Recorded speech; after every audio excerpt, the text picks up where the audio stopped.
Nilaok na ang manok sa likod ng palengke pero tinabunan niyo ng malakas na boses ni Arisa. Mga ate, 3 repolyo, malalaki, 100 piso na lang, presyong kaibigan to oh. Nakatali ang kanyang buhok at may pawis na tumutulo sa gilid ng kanyang sintido. Mabilis na nagtatalbo siya ng kangkong gamit ang maliit na kutsilyong kalbo ang dulo. Isang matabang lalaki ang lumapit sa kanyang tindahan. Arisa, pahingi naman ng kuting tawad, 5 piso lang oh. Nakangising hirit nito habang sinusulyapan ang kanyang talong. Hindi na nagangat ng tingin si Arisa. Patuloy lang siya sa pagtatalbos. Kuya Karding, sure ka bang bibilhin mo pa yan? Parang gusto mo na lang na ibigay ko sa iyo ah. Tumawa ang ibang tindera sa paligid. Napakamot sa batok si Karding pero napangiti. Di dagdagan mo na rin ng 2 sili. Saad ng batang nasa tabi nito. Nagbayad din naman sila ng maayos. Pero bago umalis na pailing-iling na lang si Arisa. Maya-maya, may lumapit na isang batang lalaki na nasa 8 taong gulang. Marumi ang damit nito at may muta pa sa mata. Nanay, sabi ni Kuya Liam, gutom na raw sila. Wala pang nilutong almusal. Napahinto si Arisa. Bigla siyang natahimik at saglit na napatingin sa langit na hindi naman niya kita. Sabihin mo kay Liam, umorder muna siya ng kanin kay Aling Bebang. Utang muna, mamaya na ang bayad. Tumakbo ang bata palayo. Bumalik naman si Arisa sa pagtatalbos ng gulay. Tila ba walang nangyari? Pero may konting lamlam ang kanyang mga mata na mabilis din niyang tinakpan ng ngiti. Nagkumpulan ng 5 magkakapatid sa likod ng lumang kariton ni Mang Rudy, malapit sa tambakan ng gulay na hindi naibenta. Anong plano, Kuya Liam? Tanong ni Lance, habang nakasandal sa karton ng overripe na mangga. May dumi sa pisngi niya at butas ng sando sa may dibdib. Bukas na madaling araw, kapag ibababa na ang prutas sa kanto galing sa truck, kukuha lang tayo ng konti. Di naman mapapansin yun. Sagot naman ni Liam. Napakunot ang noon ni Lucas. Hindi ba masama yun? Parang pagnanakaw? Pag gusto mong kumain ng chicken na may gravy, kailangan mo mag-isip. Sagot ni Liam at diretsong tumingin sa kapatid. Gusto niyo ba tuyo ulit bukas? Gusto niyo ba mag-ulam ng mantika lang? Yung ilalagay sa kanin? Tahimik lang sina Leo at Lander. Liam, paano pag nahuli tayo ni nanay? Bulong ni Lander. Halos hindi na siya mapakali. Habang hinihimas ang sirang strap ng kanyang tsinelas. Di wag tayo papahuli. Isa pa, hindi naman para sa atin lang to. Kay nanay din to. Paano makakain siya na maayos? Palagi na lang siyang kumakain ng tira-tira. Nagkatinginan ng magkakapatid. Tila mabigat sa dibdib nila ang gagawin. Pero, mas mabigat ang kumakalam nilang sikmura. Okay, pero sa isang kondisyon, basta ako magbabantay. Ayoko masangkot kayo kung sakali may dumating na tanod. Ngumiti si Liam at tinapik ang balikat ng kapatid. Ayos. Bantay sa lakay. Natawa si Lance. Pero mabilis ding napawi ang ngiti. Pag ginawa natin to, di na pwedeng umatras ha. Kailangan mabilis, walang ingay at walang sablay. Maliit lang kukunin natin. Ayoko mapansin. Gets? Sabay-sabay silang tumango. Nagbitaw na isang huling tingin si Liam sa mga kapatid. Pagkatapos ay dahan-dahang humakbang palayo. Bukas ng 4:00, sa likod ng truck ni Mang Istong, magdala tayo ng bayong. Nakasuksok sa sulok ng maliit nilang silid ang bayong na halos mapigtas sa bigat ng mga pagkaing pinamili. Sa loob ay may dilatang ulam, instant noodles, ilang pakete ng hotdog at isang tray ng itlog. Mga bagay na hindi karaniwang nakakapasok sa kanilang kusina. Grabe, ang sarap ng chicken kanina! Sabay higa ni Lance sa banig. Busog na busog habang may hawak na natirang balat ng manok. At may soft drinks pa! Sabay inom ni Leo mula sa bote, kahit wala na itong laman. Tumawa si Lucas habang pinupunasan ng kamay. Parang may piyesta sa bahay. Kala ko birthday ni nanay. Oo nga eh. Ani Lander. Buti hindi tayo na Natanong kung saan galing to lahat. Napalingon silang lahat nang bumukas ang pinto. Pumasok si Arisa at may dalang ilang supot ng tirang gulay mula sa palengke. Tumitig siya sa mga anak at pansing busog ang mukha ng mga ito at ang kusina may pagkain hindi niya binili. Saan galing ang mga pagkain? Tanong niya habang binababa ang supot sa lamesa. Nagkatinginan ng magkakapatid. Si Liam ang unang nagsalita. Nakakuha po kami ng extrang racket. Nagbuhat po kami ng kahon sa kabilang kanto. Binayaran po kami ng lalaki kaya nakabili kami ng pagkain. Hindi nagsalita si Arisa. Tila pinag-iisipan ng sagot. Maya-maya'y tumango siya. Basta't hindi kayo gumagawa ng masama, ha? Opo! Sabay-sabay nilang sagot. Kinabukasan ng gabi, muling nagtipon ng 5 sa harap ng kariton. Buo na ang desisyon nilang magnakaw ulit. May bagong truck na darating bukas. Bulong ni Liam. Galing to sa kumpanya international. Sabi ni Mang Rudy, imported ang laman dahil may mansanas, ubas, mga prutas na hindi basta-basta. Mas malaki kikitain natin kung yun ang mabenta natin. Dagdag ni Lucas. May hawak na maliit na papel kung saan nakasulat ang oras ng dating ng truck. Pero mas delikado to. Ani Lander. Mas maraming bantay. Mas maraming bantay, mas magaling dapat ang plano. Sagot ni Liam. At kung magtagumpay tayo, di lang pagkain mabibili natin. Makakabayad tayo sa utang ni nanay kay Aling Bebang. Baka pati yung luma nating electric fan mapapalitan na din. Napabuntong hininga si Lance. Pero sa dulo'y tumango na rin. Isa-isa silang nagkasundo muli. Sa kabilang dako, 1 linggo nang abala si Will Noriega sa pag-aayos ng logistics ng kumpanyang iniwan sa kanya ng kanyang ama. Sa bagong opisina niya sa itaas ng bodega sa may Pasig, binabasa niya ang weekly inventory report. Hawak niya ang mainit na tasa ng kape. Napakunot ang kanyang noo habang nagbabasa. Minus 25 kilos na ubas, minus 15 kilos na mansanas.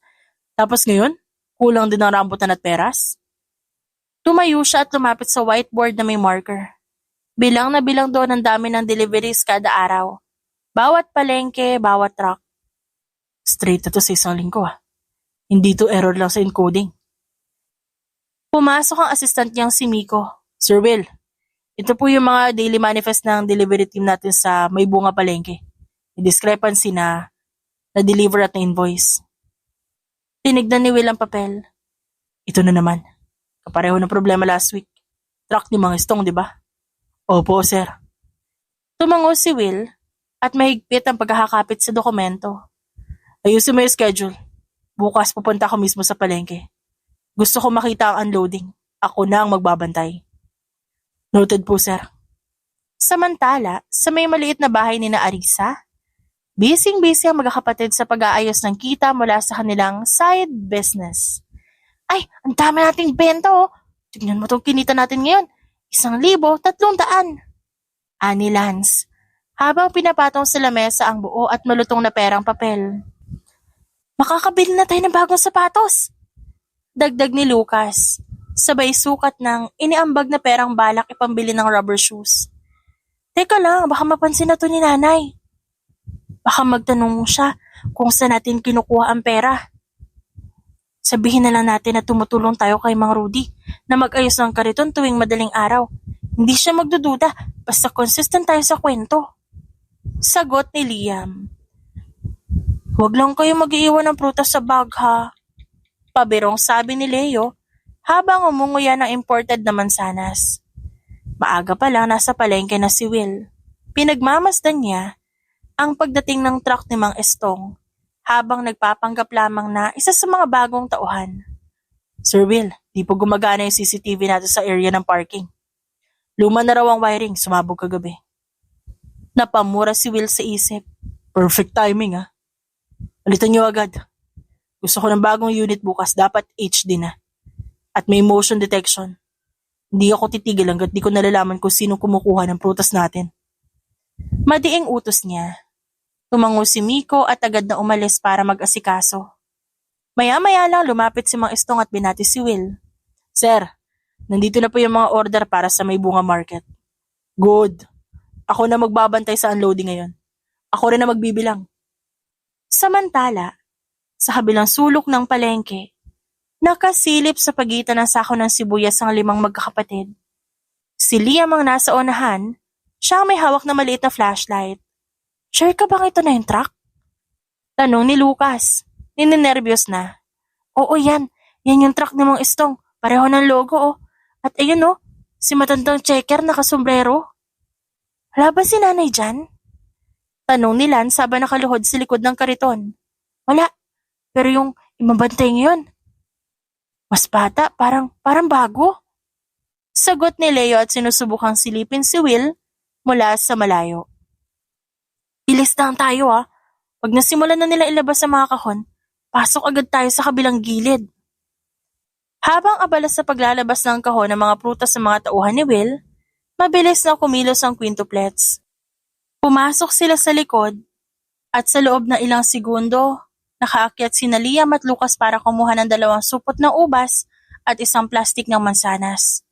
Ngunit nang papalabas na sila, biglang sumigaw ang isa sa mga pahinante. Hoy, sino yan? Takbo! Sigaw ni Liam. Nagkagulo, tumakbo ang 5 bata sa magkakahiwalay na direksyon.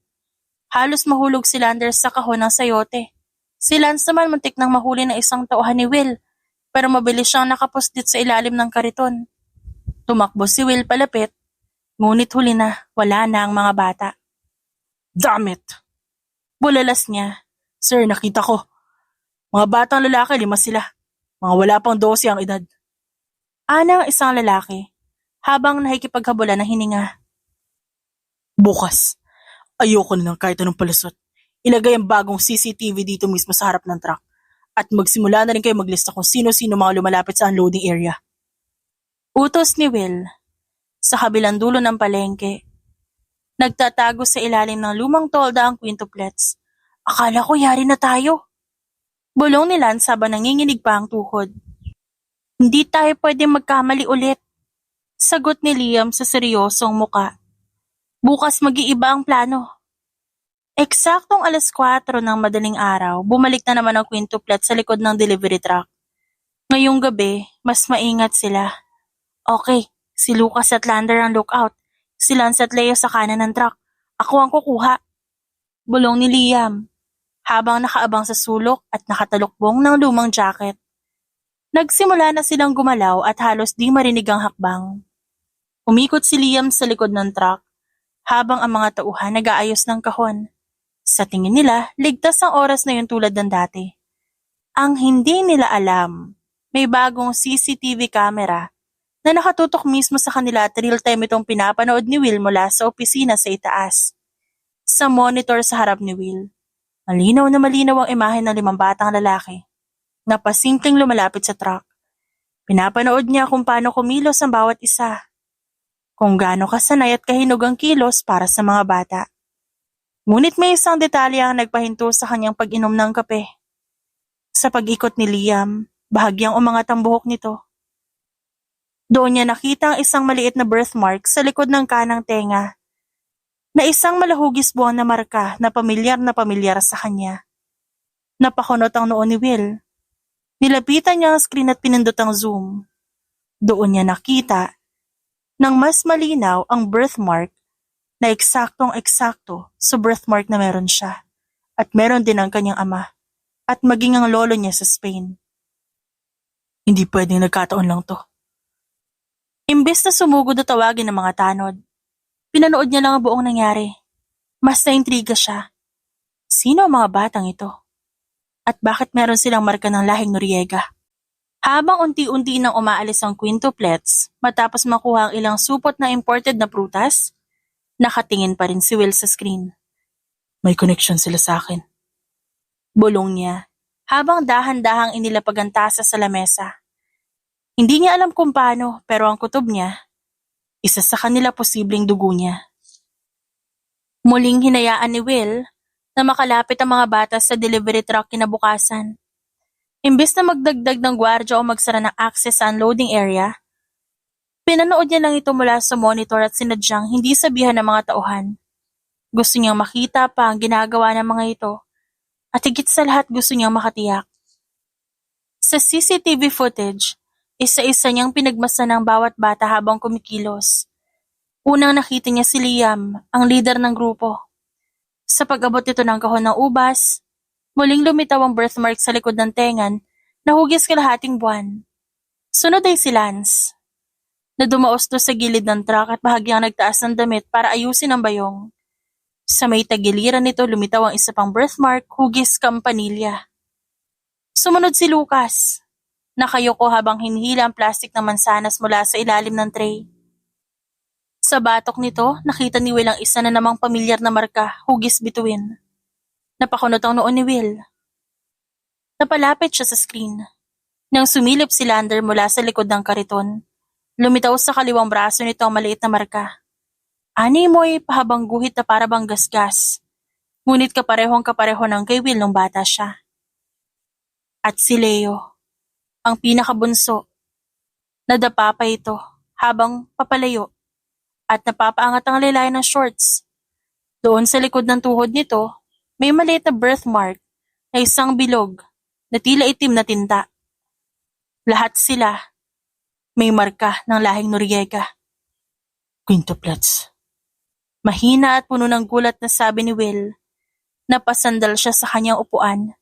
Nanginginig ang daliri habang pilit inuunawa ang nararapat na paliwanag. Samantala, sa bahay ni na Arisa, nag-uusap ang 5 magkakapatid. Habang nag-aayos ng mga prutas na muling naibenta. Pansin niyo ba? Wala na sumisigaw na naghahabol sa atin. Bulong ni Liam habang hinihiwa ang peras. Parang sinasadya nila hindi tayo hulihin. Sabi ni Lucas at sinusuri ang sukli mula sa huling benta. Pero bakit kaya? Baka may patibong. Tanong ni Lance. Baka alam na nila. Pero ayaw lang nila tayo ikulong dahil mga bata tayo? Hinala ni Lander. Tahimik lang si Leo. Hawak niya isa sa mga prutas na hindi nila ibebenta. O baka may nakakaalam na kung sino talaga tayo. Nakaupo si Will sa loob ng kanyang opisina. Habang paikot-ikot ang ballpen sa pagitan ng kanyang daliri.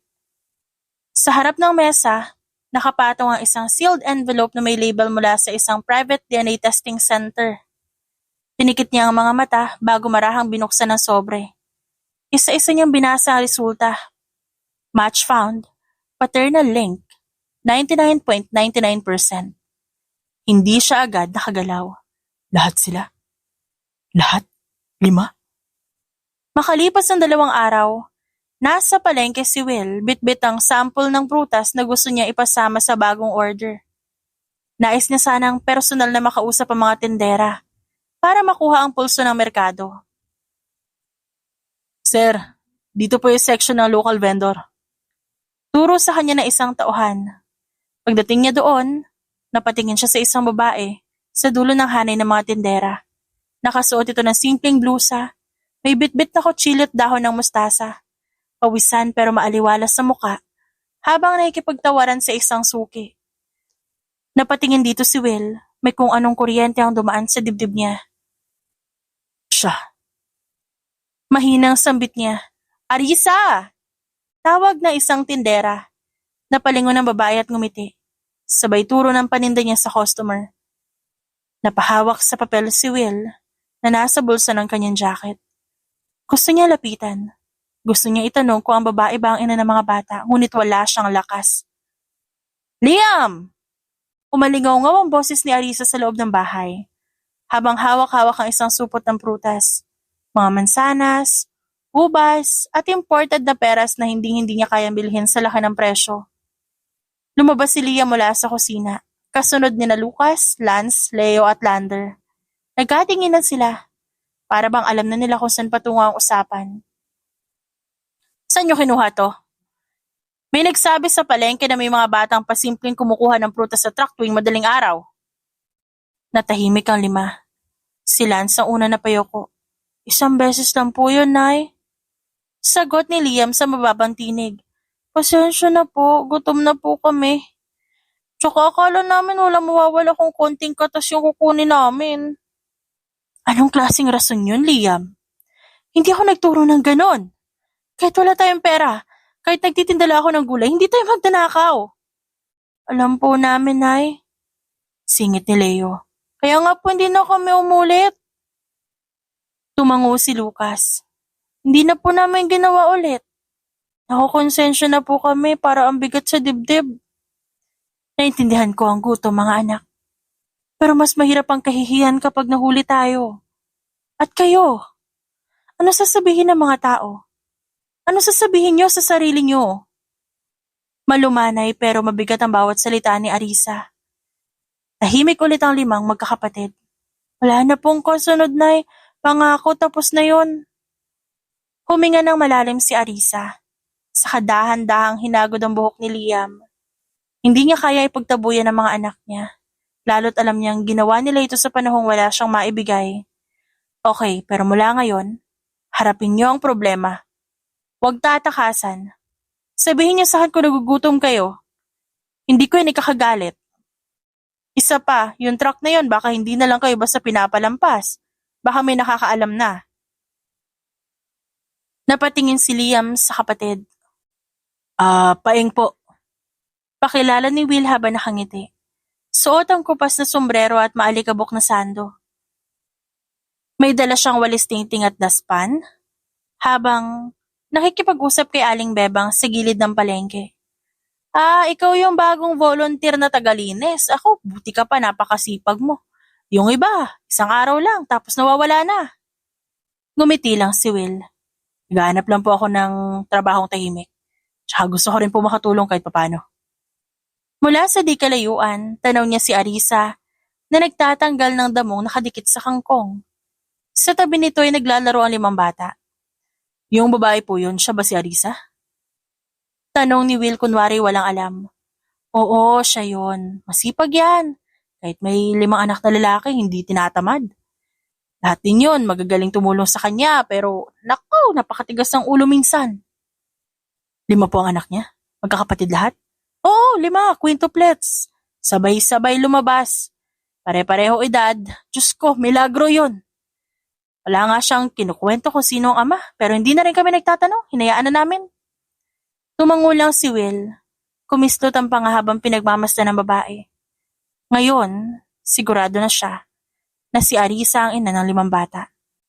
Nang matapos ang maikling usapan, dahan-dahan siyang lumapit sa pwesto ni Arisa. Magandang umaga po, ako po si Paeng, tagalinis dito. Volunteer lang po ako, kung may maitutulong man. Hello po, ako si Arisa. Salamat bihira yung ganyang nagkukusa. Ngumiti si Will. Nakita ko po yung mga anak niyo, quintuplets daw. Oo, kakaiba raw sabi ng marami. Ewan ko ba, basta mahalaga buhay silang 5. Wala po ba ang tatay? Dumadalaw man lang? Wala. Hindi importante sa amin yun ngayon. Kaya namin mabuhay kahit kami-kami lang. Habang nagwawali siya ng gilid ng pwesto, lumapit sina Liam at Lucas. Bit-bit ang bayong na may lamang repolyo. Naibenta na namin to sa kabila. Tumango si Arisa.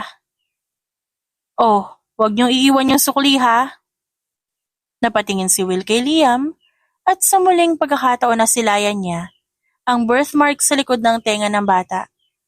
Humigpit ang hawak niya sa walis. Mga bogi pala kayo Napangiti si Lucas.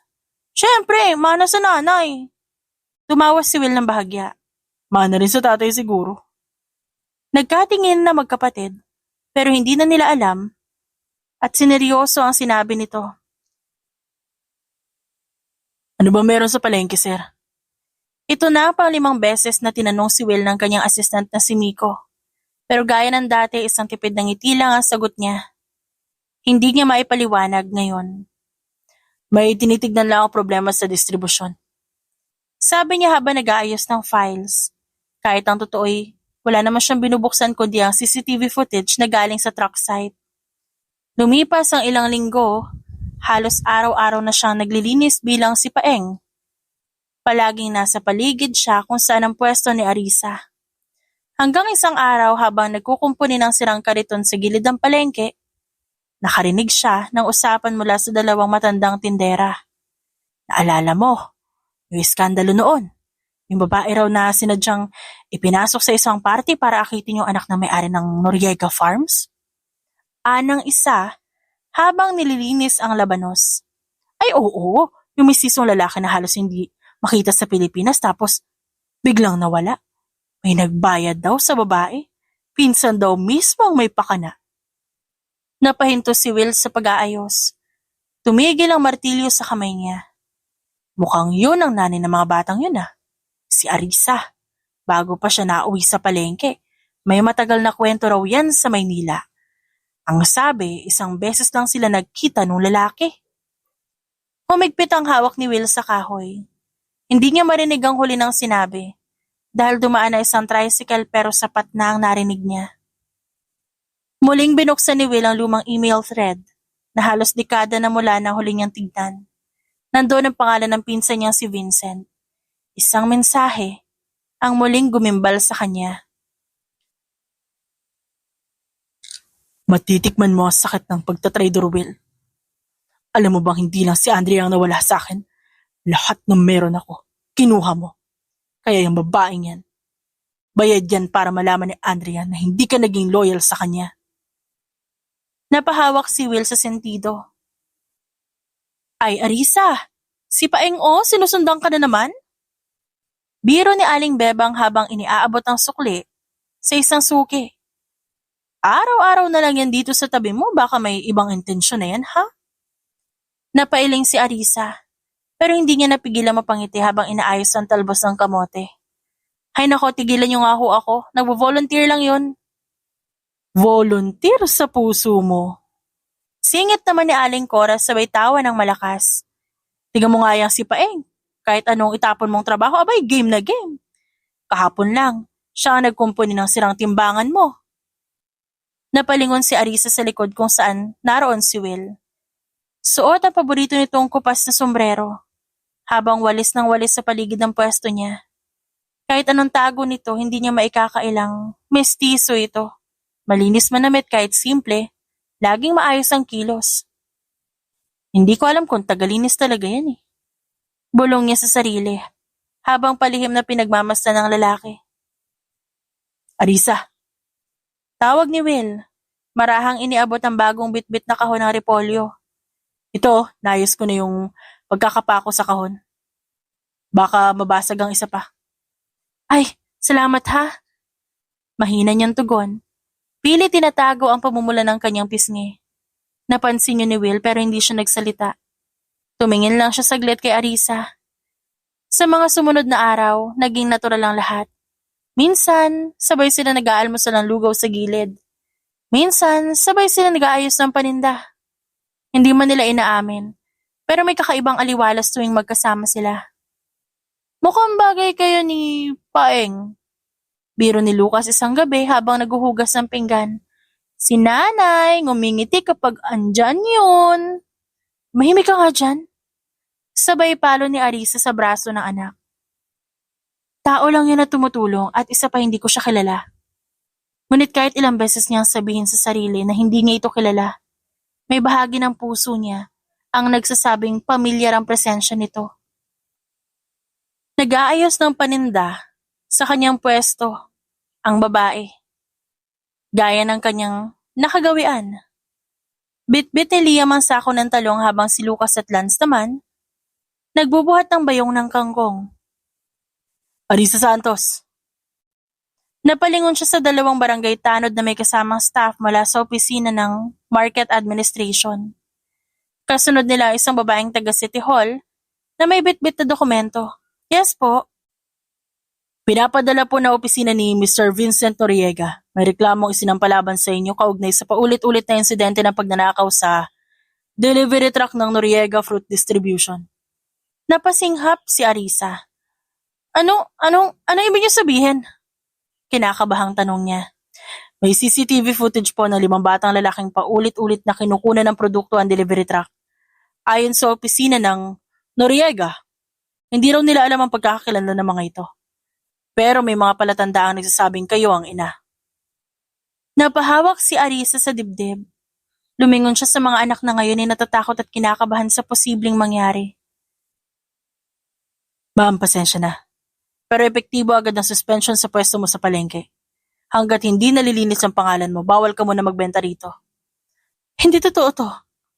Mahinang sambit ni Arisa habang nanginginig ang tinig. Hindi po ako nagturo ng mali sa mga anak ko. Oo, nagkamali sila nun pero tumigil na sila, hindi yun na ulit.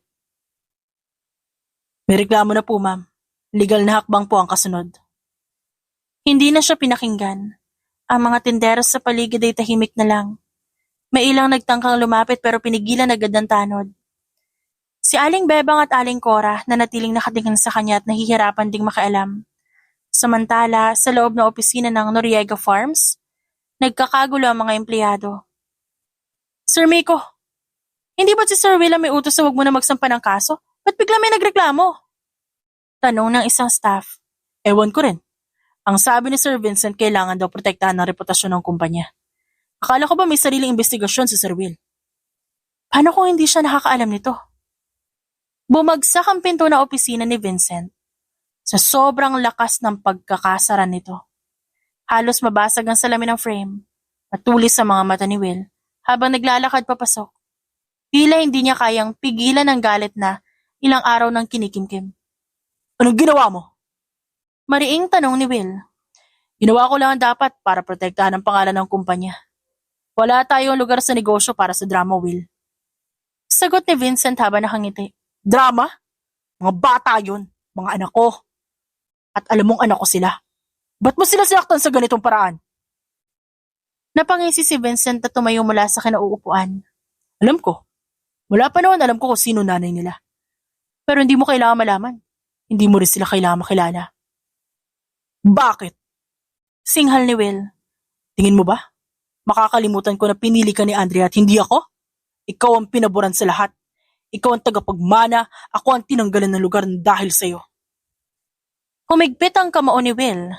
Pilit niyang pinipigilan ng sarili pero halata sa kilos niya na nangingibabaw ang puot. Sinira mo ang buhay ni Arisa noon. Mas lalo mo pa siyang pinahirapan. Sigaw niya sa mukha ni Vincent. Mali ka, Will. Ikaw ang sumira sa buhay niya. Ang akin lang, binayaran ko siya para akitin ka. Pero choice mong galawin siya at anakan. Ngumiti ito na nakakaloko. Ngayon, sure ka bang ako talagang sumira? Sa barong-barong na inuupahan ng mag-iina, nag-uunahan ng luha sa mga mata ng limang magkakapatid. Tahimik lamang si Arisa sa isang tabi at hindi alam kung paano uunawain ang nararamdaman ng mga anak. Galit pa sa atin ni Kuya Paeng? Tanong ni Leo habang yakap-yakap ang tuwalya niyang paborito. Hindi na siya bumalik. Dagdag ni Lance at singhot ng singhot. Baka alam niya na yung nangyari. Ani Lucas. Baka naiiya na siya sa atin. Ani Lander. Si Liam na pinakamatapang sa lahat. Hindi na rin nakatiis. Tumayo siya at lumapit kay Arisa at niyakap to ng mahigpit. Nanay, sorry. Dahil sa amin to eh. Kung di namin ginawa yan, hindi sana tayo napalayas. Hindi sana nagbago si Kuya Paeng. Humigpit ang yakap ni Arisa sa anak. Hindi siya makapagsalita. Hindi niya rin maintindihan kung ba't tila bigla nawala si Paeng. Nasa sahig lang ang magkakapatid habang nagsisiksikan sa lumang banig. Nakayakap sila sa isa't isa at si Arisa naman. Nakaupo sa tabi nila habang nakasandal sa pader. Pinagmamasdan niya ang mga anak habang pinipigilan ang pag-iyak. Di ko kayo kaya ipagpalit. Kahit mawala tayo ng kabuhayan. Kahit mawalan tayo ng tahanan, di ko kayo kayang pabayaan. Hindi ko gagawin yun. Lumapit si Liam at umupo sa harapan ni Arisa. Nay, kung pwede lang ako na lang parusahan. Ako naman nagsimula nun, ako po yung nag-aya sa kanila. Anak, hindi. Hindi ko kailanman gugustuhin na managot kayo. Lahat ng desisyon ko sa buhay ginawa ko para sa inyo. Unti-unting lumapit ang apat na magkakapatid at yumakap kay Arisa. Humihikbi si Leo. Kung aalis tayo ng palengke, saan tayo titira? Saan tayo magtatrabaho? Huwag na muna nating alalahanin yan. Basta magkakasama tayo, hindi tayo mawawala. Pero Nay, si Kuya Paeng ang bait-bait niya, tapos bigla siyang nawala. Wala man lang paalam. Akala ko po special tayo sa kanya eh. Gusto niya sabihin na baka may dahilan. Na baka hindi sila iniwan. Pero hindi niya rin kayang bigyan ng pag-asa ang mga anak na Hindi niya naman alam kung anong mangyayari. Huwag niyong kakalimutan kung paano kayo ituring ni Paeng. Ang mabubuting tao kahit biglang nawawala, may dahilan kung ba't sila darating ulit. Pero paano kung di na siya bumalik? Hinawakan ni Arisa ang kamay ng bawat isa. Tinitigan niya ang 5 pares na mata ng puno ng takot at pagkalito. Kapag mahal mo ang isang tao, babalik at babalik yun. Kung hindi naman, di ba't mas mahalaga na natutunan natin na magmahal kahit sandali? Maagang dumating si Will sa City Market Office, bitbit ang mga dokumento. Isang CCTV footage, opisyal na sulat mula sa Central Management ng Noriega Fruits, at personal na pahayag niya bilang CEO. Gusto kong i-retract ang reklamo laban sa mga batang sangkot sa insidente. Mariing sabi ni Will sa harap ng mga opisyal. May naging pagkukulang sa panig namin sa seguridad. Hindi ito dapat ikarga sa isang ina at sa 5 batang inosente. Pero sir, tangkang sagot ng isa sa mga staff. I'm not asking. I am ordering. Ako ang may-ari ng kumpanyang masangkot. Wala akong balak ituloy ang kaso. At simula ngayon, personal kong babantayan lahat ng delivery truck para masigurong hindi na sila kailanman gagamitin sa ganitong kahihiyang kagagawa ng ibang tao. Kinagabihan naglakad si Will patungo sa tinitirahan ng mag-iina. Pagbukas ng pinto ay si Arisa ang bumungad. Napako ang tingin nito kay Will. Akala ko hindi ka nababalik. Akala ko din. Pero hindi ko na kayang manatiling malayo sa inyo. Pinagmasdan lang ni Arisa ang lalaki na ngayon. Ay hindi nakatago sa likod ng ibang pangalan. Kita sa mga mata ni Will ang lungkot, pagsisisi at determinasyong hindi niya naipakita noon. Ikaw nga talaga. Ikaw ang ama nila. Marahang sabi ni Arisa. Oo, at huli ko nang natuklasan. Kasalanan ko kung ba't di ko kayo agad nahanap. At andito ako para humingi ng tawad. Pasensya ka na din. Tinanggap ko yung pera. Hinayaan kong gamitin ako. Ginusto ko na lang na matapos ang gabing yun at kalimutan. Pero hindi ko nakalimutan. Mahina ngunit buo ang tinig ni Will. Simula na makita ko ang mga anak natin, hindi na ako matahimik. Napayuko si Arisa. Hindi ko inisip na babalik ka pa. Wala rin akong balak na habulin ka. Pero kahit galit ako nun, hindi ko sila itinuring na pagkakamali. Liam, Lucas, Lance, Leo at Lander. Pagpapakilala ni Arisa sa mga bata kay Will. Binanggit din niyon ni Will gamit ang sarili niyang bibig. Nakaupo na sa harapan niya sa sala ang mga ito, habang si Arisa nakatayo lang sa gilid. Pinagmamasdan ng mga anak na parang hindi makahinga. Ikaw po si Kuya Paeng, di ba? Tanong ni Liam. Pilit ang ngiti nito pero halatang kinakabahan. Umiling si Will at marahan niyang hinubad ang rilong mamahalin sa pulso. Hindi. Ang totoo, ako si Will Noriega at ako ang tatay niyo. Sabay-sabay na nagkatinginan ng 5. Walang kumibo. Tila hindi agad tumalab sa pandinig nila ang sinabi. Anak po, may tatay pala kami? Tanong ni Lander. Hindi tayo mabubuo kung wala, Lander. Di ka siguro nakikinig kay teacher. Bulong ni Liam. Tumango si Will. Oo, alam ko lahat ng ginawa niyo. Yung mga prutas sa truck na kinuha niyo, pagmamayari ko. Walang kahit sino ibang batang lalaki may birthmark sa likod ng tenga, pulso, batok maliban sa lahi ng pamilya ko. Kumunot ang noon ni Lucas. Galit po ba kayo? Hindi. Pero gusto kong bumawi. Sa mga taong hindi tayo nagkasama.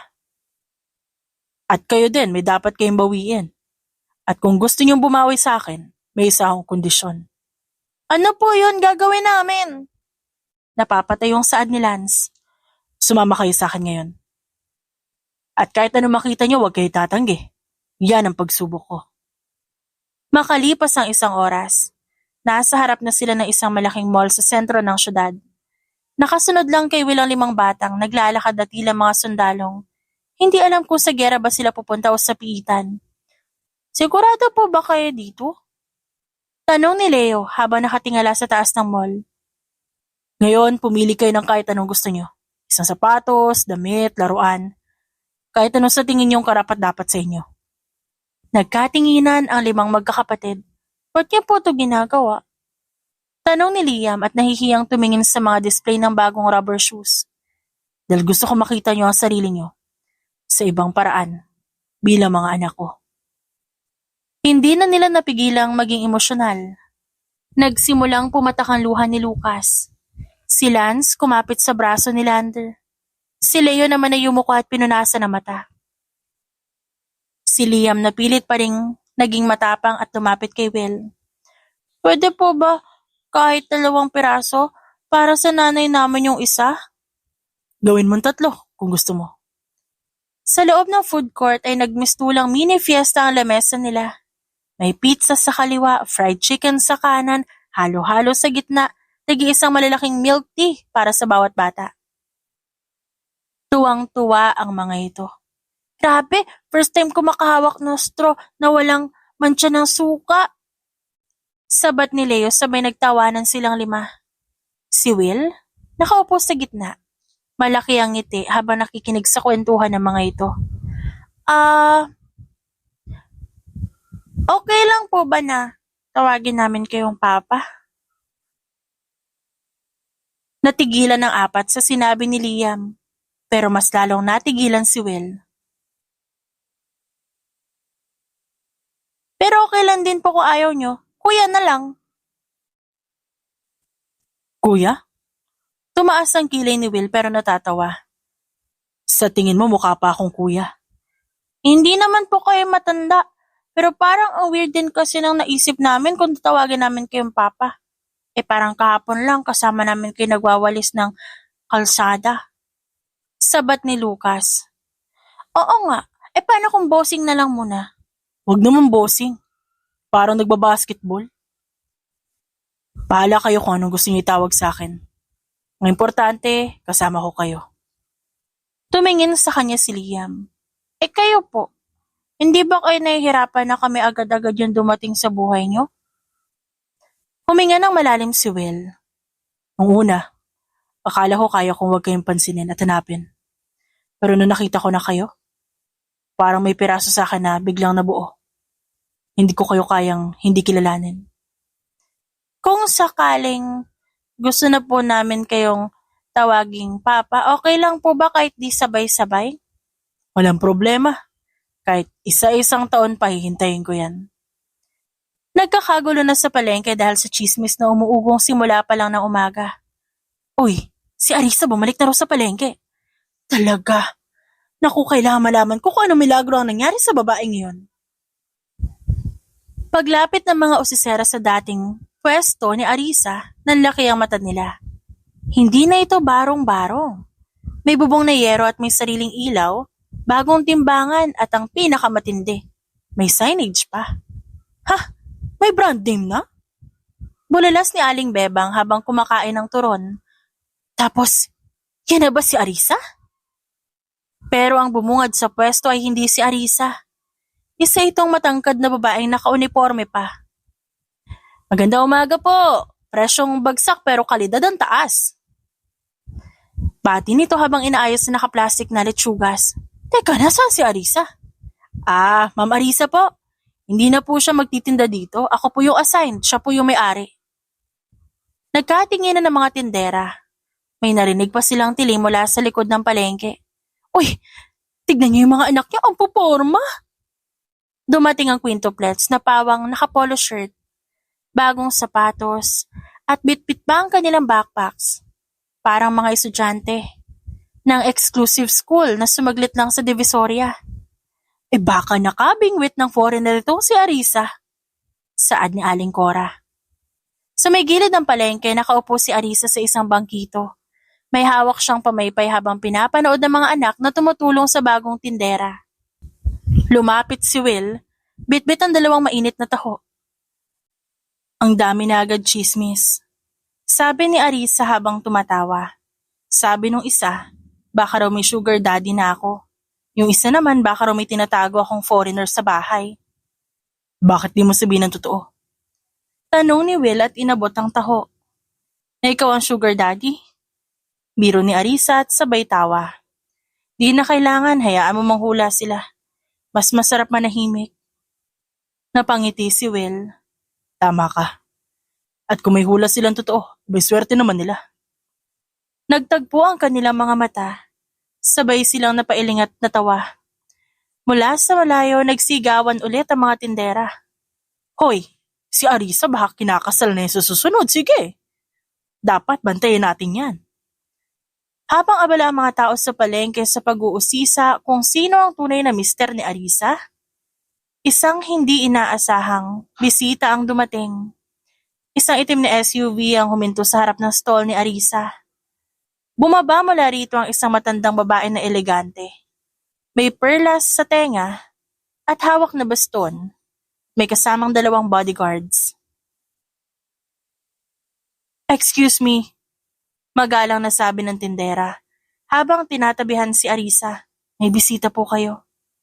Napatingin si Arisa sa matanda at halos mapatayo siya sa gulat. Ako si Senyora Amparo Noriega. Ako ang mama ni Will. Napamulagat si Arisa. Lahat ng tsismosa sa paligid ay napahinto. Tila sabay-sabay silang natuyuan ng laway. Lumapit si Senyora Amparo. Tinapik si Arisa sa kamay at ngumiti. Pasensya ka na, iha. Kundi ko kayo agad na bisita. Pero nang malaman kong may 5 apo na pala ako, at ang ina nila ay isang matinong babae na mas piniling itaguyod ang mga anak kahit mag-isa, I knew I had to come myself. Po? Halos hindi makapagsalita si Arisa. Lumapit si Will kay Arisa at napakamot sa batok. Nakalimutan ko sabihin sa'yo. Maingat lang talaga sa public appearances si Mama. Pero ngayon gusto kanyang personal na makilala. Nag-init ang pisngi ni Arisa. Pasensya na po kung ganito lang ang Arisa. Ang dignidad ay hindi nasusukat sa kasuotan o pera. Nasa puso yan. At ang mga apo ko, pinalaki mong may puso. Kaya kung papayag ka, gusto ka sana ipakilala kayo sa buong pamilya namin bilang legal na tagapagmana. Napatigil ang buong palengke. Ang tindera ay napabitaw sa hawak na talong. Sina Aling Bebang muntik nang mabilaukan sa kinakaing turon. Ang quintuplets ay halos sabay-sabay na napatingin sa kanilang ina. Legal na tagapagmana ho? Kandaotal na sabi ni Arisa na hindi pa rin makapaniwala sa narinig. Oo, at hindi lang yon. Gusto ko rin ikaw ang maging bagong operations partner sa community-based market project ng Noriega Corporation. Cheers para sa bagong partner ng Noriega Corporation. Sigaw ni Senyora Amparo habang nakataas ang baso ng wine. Nagpalakpakan ng mga bisita sa isang event na isinagawa agad ng pamilya Noriega. Karamihan sa mga ito ay galing sa kilalang pamilya sa industriya ng agribusiness. Tahimik lang si Arisa habang nakaupo sa gilid ng table. Kinakausap siya ng mga bisitang pawang formal at ang mga tanong ay paulit-ulit. So, you're the one who raised the quintuplets on your own? Oh wow! You used to sell vegetables like actual palengke? And you met Will. How again? Napangiti na lang si Arisa pero sa loob-loob niya, parang hindi totoo ang lahat. Ang ganda nga ng damit pero parang costume lang. Hindi to sa akin. Habang nakayuko at kumakain ng salad, biglang lumapit si Will. Bit-bit nito ang isang tray ng chicken barbecue. Di ka pa kumakain na maayos. Alam ko namang ayaw mo sa salad. Sa'yo to, paborito mo diba? Pinapansin mo talaga kahit yun? Aniya, syempre, iba ka kaya. Biglang bumilis ang tibok ng puso ni Arisa. Napayuko siya at pilit tinatago ang ngiti. Sa kabilang mesa naman, ay abala ang quintuplets sa unlimited buffet at sa paggawa ng kalokohan. Bro, daming kutsara dito, pwede kayo iuwi isa? Bulong ni Leo kay Lance. Nag-asaran pa ang mga ito. Si Liam naman, kausap ang isang batang mayaman. Nagpakilala siya. Matapos ang welcome party, akala ni Arisa magiging maayos ang lahat. Ngunit isang linggo lang, ang lumipas muling gumulo ang mundo niya. Tumawag ang abogado ni Senyora Amparo. May lumalabas na petisyon mula sa isang kamag-anak ng Noriega. Kinukwestiyon ang legalidad ng partnership mo sa kumpanya at pati ang relasyon mo kay Will. Nanlamig si Arisa. Anong ibig niyong sabihin? May isa pong pabangkin sa senyora, si Jermaine Noriega. Matagal na niyang balak na makuha ang posisyon ni Will. Ngayon ginagamit niya ang status mo para siraan kayo. Pinalalabas niya na ginamit mo lang ang mga bata para makapasok sa pamilya. Halos hindi makahinga si Arisa. Parang bumalik ang lahat ng dating sakit at panghuhusga ng mundo sa kanya. Hindi niya nasabi agad ito kay Will, pero naramdaman niyo ng mga anak. Sa loob ng bahay nagtipon ng 5 bata sa kanilang silid. Dito pwede. May ginagawa sila masama kay mama. Hindi natin pwedeng hayaan yan. Baka matanggal si nanay sa partnership. Baka yung Jermaine na yun ang pumalit. Teka. Singit ni Lucas. Si Jermaine ba yung babae na nagsuot ng coat na parang pinalo ng plancha? Yung mukhang allergic sa marumi? Oo, siya nga. Sobrang arte. Ayaw yatang may hawakang kangkong. Ang arte-arte talaga. Kailangan nating gumalaw, sabi ni Lander. Kinabukasan may emergency meeting ang board ng Noriega Corporation. Laking gulat ni Jermaine nang nasa kalagitnaan ng meeting, biglang dumating ang 5 bata. Excuse me po, kami pa ang quintuplets na sinasabi yung ginagamit lang. Buong tapang na saad ni Liam. Hindi po totoo yon. Di po nang bola ang nanay namin. Hindi rin niya inagaw ang kahit ano. Dagdag ni Lucas. Ito po ang listahan ng mga taong natulungan niya noon kahit siya mismo ay walang-wala. Sabi ni Lance habang inaabot ang papel. At ito po ang video na nagpapakita kung paano tinanggap ng palengke si nanay, hindi dahil sa pera, kundi dahil sa kabutihan niya. Ani Leo, pinindot ang play button ng tablet. Pagkatapos ng video, tumayo si Lander. Kundi po dahil sa kanya, hindi kami lalaki ng ganito at kung sinisiraan niya siya, kami mismo ang lalaban. Natahimik ang buong boardroom. Napailing si Will, habang pinipigilang matawa at maiyak sa ginawa ng mga anak. Hindi nakapagsalita si Jermaine. Sa bandang huli mismo si Senyora Amparo ang tumayo. Sa tingin ko, malinaw na kung sino ang may totoong lugar sa pamilyang ito at hindi ikaw yon, Jermaine. Walang nagawa si Jermaine, kundi lumabas ng silid, bitbit ang pride na ngayoy durog na. Pagbalik sa bahay, niyakap ni Arisa ang mga anak. Saan kayo natutong gumawa ng ganon? Eh di sa palengke, Nay. Maraming drama doon, sanay kami. Sagot ni Leo. Pero hindi lang palengke ang nagturo sa atin yan. Tinuro yan sa atin ni Nanay, na huwag hayaan napihin kahit sino.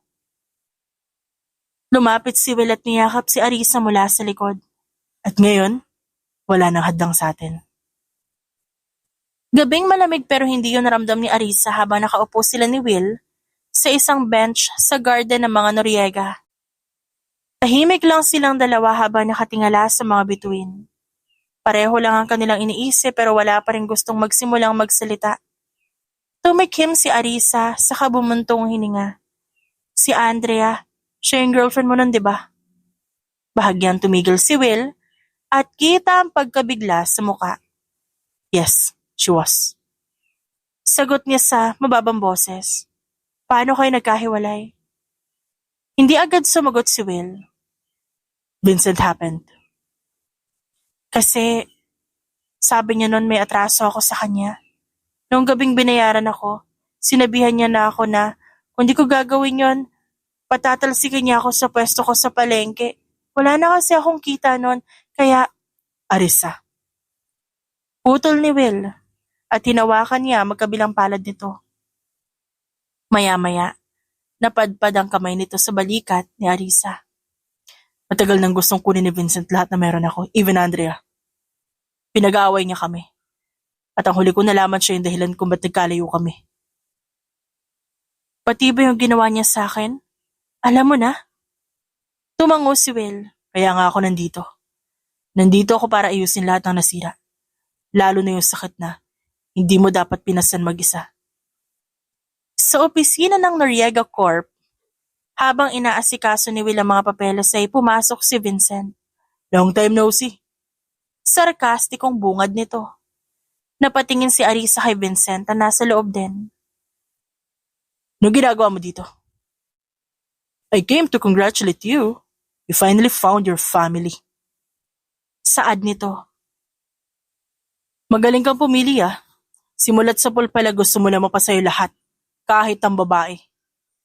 Napalanok si Arisa at bahagyang umatras nang lumapit si Vincent. Huwag kang lalapit sa kanya. Mariing sabi ni Will at agad humarang sa gitna. Ngumisi si Vincent ng nakakaloko. Don't worry, di ko siya gagalawin. Hindi ko lang akalaing matatalo ako ng isang tindera. Mas matalino pa siya kaysa sayo. Balik ni Will.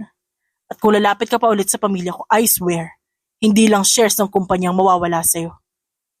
Napasinghap si Arisa. Sa insulto ang binitiwan ni Vincent pero hindi siya umatras. Hindi ako natatalo dahil babae ako, Vincent. At lalong hindi ako mababa dahil sa naging trabaho ko. Natawa si Vincent pero kita sa mata nito ang pagkagulat sa pagtindig ni Arisa. Wow, naging matapang ka na ah. Matagal na ako matapang. Pinalaki ko ang 5 anak ko ng mag-isa. Nagbenta ako ng gulay habang dinidiktik ako ng mundo. Habang may mga katulad mo na akala pwedeng tapakan ako at utuin. Arisa. Sabat ni Will na tila handang sumingit sakaling kailanganin. Pero tinapik lang siya ni Arisa. Wala kang pakialam sa gagawin ko. At wala ka ring alam sa hirap na pinagdaanan ko, Vincent. Pero isang beses, kahit isang beses, hindi ko ginamit ang anak ko para sa pansariling kasaganahan ko at kapalit. Hindi ko kailanman pinilit ang kahit sinong lalaki para lang maiangat ako. Tumigil siya saglit, saka humakbang palapit kay Vincent at halos magdikit na ang mukha nila. Alam mo ka anong totoo? Kahit may pera ka, kahit may apelyido ka, ikaw pa rin ang talunan. Kasi ang tunay na lalaki, hindi naninira na ibang tao. Hindi nantatapak ng isang babae. Napatikom ang bibig ni Vincent at walang naisagot. Kung may bala ka pa manggulo, sige, subukan mo. Pero ngayon pa lang sinasabi ko na sa'yo, hindi mo na kayang sirain ang isang bagay na mas matibay pa sa pride mo. Si Will, hindi napigilang ngumiti. Nang umalis si Vincent, agad siyang hinawakan ito sa balikat. Grabe ka. Mas kinabahan ako sa'yo kaysa kay Vincent. Napangiti na lang si Arisa. Umaga pa lang, busy na ang buong bahay ng Noriega Estate.